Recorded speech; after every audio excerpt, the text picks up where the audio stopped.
కృపా సత్య సంపూర్ణమైనటువంటి దేవునికి స్తుతుల స్తోత్రాలు. మీకు అందరికీ వందనాలు.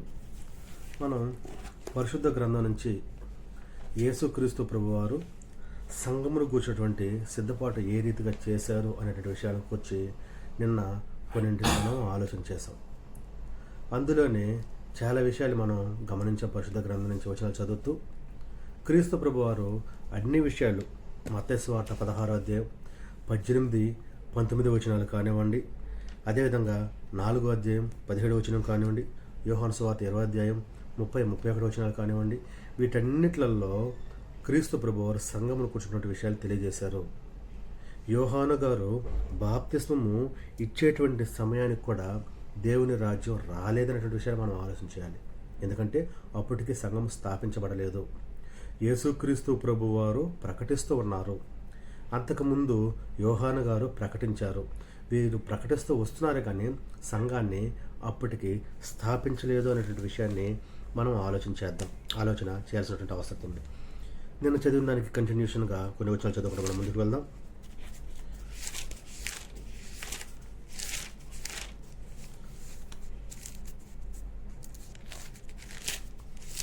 లూకా సువార్త 9వ అధ్యాయం 27వ వచనాన్ని ఒకసారి చదువుకుందాం. ఇక్కడ నిలిచిన వారిలో కొందరు దేవుని రాజ్యము చూచు వరకు మరణము రుచి చూడరని నేను మీతో నిజముగా చెప్పుచున్నాను అనెను. యేసుక్రీస్తు ప్రభువారు తన శిష్యులతో మాట్లాడుతూ ఉన్నటువంటి మాటలివి. ఈ యొక్క మాటల్లో ఆయన తెలియజేసేది ఏంటంటే, ఇప్పుడు ఇక్కడ నాతో పాటు ఉన్నటువంటి వారు ఎవరైతే ఉన్నారో వీరిలో కొంతమంది రాజ్యము వచ్చే వరకు, అంటే సంఘము స్థాపించే వరకు, పరలోక రాజ్యానికి ప్రతిబింబంగా సంఘాన్ని ప్రభువారు సిద్ధపాటు చేస్తారు. కాబట్టి అది ఈ యొక్క లోకంలో స్థాపించే వరకు ఇక్కడ ఉన్నటువంటి వారు కొద్దిమంది మరణాన్ని రుచి చూడరు అని వాళ్ళకి హెచ్చరిక చేస్తూ ప్రభువారు వాక్యాన్ని ప్రకటిస్తూ ఉంటున్నారు. మరొక వచనాన్ని మనం చూద్దాం. మార్కు సువార్త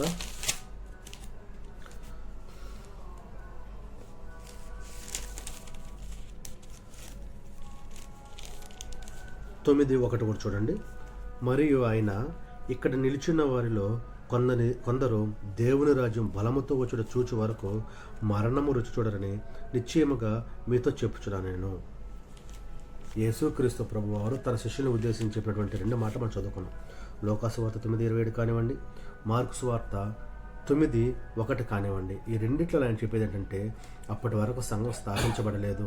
నాతో పాటు ఉన్నటువంటి మీరు, నేనైతే అప్పటికి ఉన్నాను, కానీ మీరు ఇక్కడ నిలిచిన వారిలో కొందరు దేవుని రాజ్యం వచ్చే వరకు మరణము రుచి చూడరు అనేటువంటి విషయాన్ని ఖండితంగా అంటే గట్టిగా చెప్తూ అక్కడ సంఘమును కూర్చున్నటువంటి సిద్ధపాటు చేసినట్లుగా మనం గమనించవచ్చు. ఇప్పుడు చదివినటువంటి లూకా సువార్తలోనే మరొక వచనం మనం చదువుకుందాం. లూకా సువార్త 24వ అధ్యాయం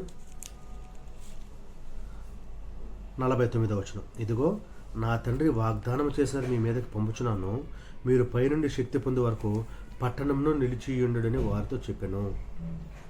ఇక్కడ పెంతుకొస్తూ పండుగ దినాన జరగబోయేటువంటి విషయానికి వచ్చి ఇక్కడ ప్రభువారు చెప్తూ ఉంటున్నారు.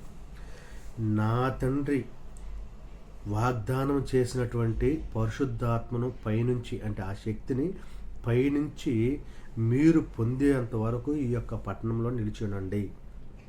దీని యొక్క నెరవేర్పు ఎక్కడ నెరవేరిందో మనకు తెలుసు, ఎక్కడ సంఘం స్థాపించబడిందో మనకు తెలుసు. దాని గురించి తర్వాత చదువుకుందాం. అయితే ఇక్కడ ఆయన ఈ రీతిగా చెప్తూ సంఘం కూర్చున్నటువంటి సిద్ధపాటు చేస్తున్నాడు. ఆ యొక్క సంఘము స్థాపించబడేటప్పుడు పైనుంచి శక్తి మీ మీదకు వస్తుంది. ఆ శక్తి మీ మీదకి వచ్చినప్పుడు ఆ శక్తితో మీరు మాట్లాడతారు. ఆ శక్తితో మీరు మాట్లాడితే అనేక మంది జనాలు విస్మయం అందుతారు, అనేక మంది ఆశ్చర్యపోతారు. ఇదేంటిది, వీరు ఒక భాషలో బోధిస్తే ఇక్కడ ఉన్నటువంటి మనకు దాదాపు 7-8 రకాల భాషలకు సంబంధించినటువంటి మనుషులు ఉన్నాం. మనందరికీ మన భాషలో అర్థమైపోతుంది. అంటే ఈ దినాల్లో తెలుగు వారు ఇంగ్లీష్లోకి ట్రాన్స్లేట్ చేసేటట్టు, ఇంగ్లీష్ వారు హిందీలో ఒక ట్రాన్స్లేట్ చేసేటట్టు అట్లా ఎవరిది వారికి అర్థమైపోతుంది ఎలా జరిగింది ఇది అని. ఈ రకాలైనటువంటి ఆశ్చర్యాలను కలుగుతాయి, విస్మయాలన్నీ పొందుతారు అనేటువంటి విషయాన్ని ప్రభువు గారు చెప్తూ సంఘము యొక్క సిద్ధపాటు చేయడం జరిగింది. ఆ తర్వాత మనం ఇప్పుడు చదువుకున్నటువంటి 9:1 దాంట్లో కూడా ఆ విషయాన్ని మనం చూసాం. నా తండ్రి, దీంట్లో మరొక విషయం మనం గమనించాల్సింది, నా తండ్రి వాగ్దానం చేసింది మీ మీద పంపే వరకు మీరు ఇక్కడే ఉండాలి. శక్తి వస్తుంది, ఆ శక్తితో మీరు మాట్లాడతారు అనేది ఒక విషయం అయితే, నా తండ్రి మీకు ఏదైతే వాగ్దానం చేశాడో ఆ వాగ్దానము మీ మధ్య నెరవేరేంత వరకు మీరు ఈ యొక్క యెరూషలేములో ఉండండి, ఇక్కడి నుంచి బయటకు వెళ్ళొద్దు అనేటువంటి విషయాన్ని కూడా చెప్తూ సిద్ధపాటు చేసినట్లుగా ఈ యొక్క 2 వచనాలు బట్టి మనం ఆలోచన చేయొచ్చు అనేటువంటి విషయాన్ని మీకు తెలియజేస్తూ ఉంటున్నాను. ఆ తర్వాత మనం పరిశుద్ధ గ్రంథం నుంచి ఆలోచన చేస్తే సంఘం గురించినటువంటి సిద్ధపాటు, అంటే రాజ్యం గురించిన సిద్ధపాటు మన మత్తయి గారి ద్వారా ప్రభువారు తెలియజేయడం జరిగింది.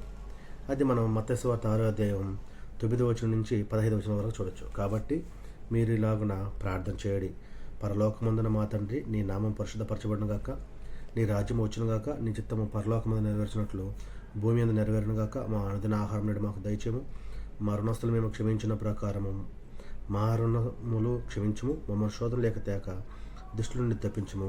మనుషులు ఇట్లా 16-15 వచనాల వరకు మనం దీన్ని చూస్తే అనేక మందికి తెలుసు ఇది పరలోక ప్రార్థన అంటారని. అప్పుడు ప్రభువారు తెలియజేశారు ఏంటి అంటే, మీరు పరలోక రాజ్యం రావాలి కాబట్టి దాని కొరకు ప్రార్థన చేయండి. పరలోకమందు ఉన్నటువంటి మా తండ్రి, నీ రాజ్యము వచ్చును గాక అంటే అప్పటి వరకు ఆయన యొక్క రాజ్యం రాలేదు, సంఘం యొక్క లోకంలో స్థాపించబడలేదు. కాబట్టి ఆయన ఏం చేశారంటే శిష్యులకి మీరు ఈ రీతిగా ప్రార్థన చేయండి అనేటువంటి విషయాన్ని తెలియజేశారు. అయితే ఇప్పటికి అనేక మంది యొక్క ప్రార్థన కొనసాగిస్తారు. ఆ యొక్క విషయంలో మీరు ఆలోచన చేస్తే, ఇప్పుడు రాజ్యం స్థాపించబడింది కాబట్టి ఇప్పుడు దాని గురించి ప్రార్థన చేయాల్సిన అవసరం అప్పుడు రాలేదు కాబట్టి శిష్యులు ప్రార్థన చేశారు. ఇప్పుడు వచ్చింది కాబట్టి నీ రాజ్యం వచ్చును గాక అనేటువంటి విషయాన్ని కోసం మనం ప్రార్థన చేయాల్సినటువంటి అవసరం లేదనే విషయాన్ని మనం ఆలోచించాలి.